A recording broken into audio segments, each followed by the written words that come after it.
यह कहानी एक पुराने और भूतिया एरोप्लेन के बारे में है, जिसे फ्लाइट 349 के नाम से जाना जाता था। साल 1985 की बात है। एक रात फ्लाइट 349 उड़ान भरने के लिए तैयार थी। इसमें 120 यात्री और क्रू सदस्य सवार थे। अचानक मौसम खराब हो गया, लेकिन पायलट ने उड़ान जारी रखने का फैसला किया। उड़ान के कुछ घंटों बाद विमान का संपर्क एयर ट्रैफिक कंट्रोल से कट गया। सभी लोग घबरा गए।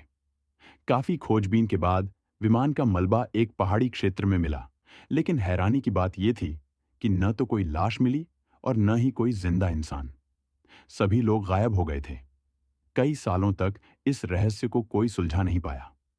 फिर 1995 में उसी रूट पर एक और फ्लाइट उड़ान भर रही थी।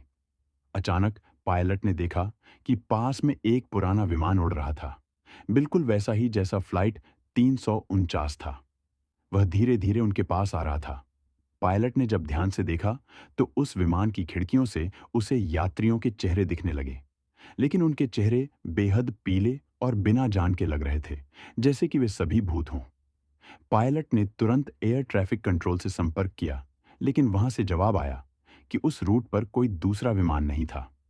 कुछ ही पलों में वह पुराना विमान गायब हो गया और तब से उसे फिर कभी किसी ने नहीं देखा। कहते हैं कि फ्लाइट 349 के यात्री अभी भी उसी विमान में फंसे हुए हैं और जब भी कोई उस रूट पर उड़ान भरता है, वे दिखने लगते हैं। उस घटना के बाद से उस रूट पर उड़ने वाले कई पायलटों ने ऐसे ही भूतिया विमान देखने की रिपोर्ट की है और इसलिए उसे घोस्ट फ्लाइट कहा जाता है।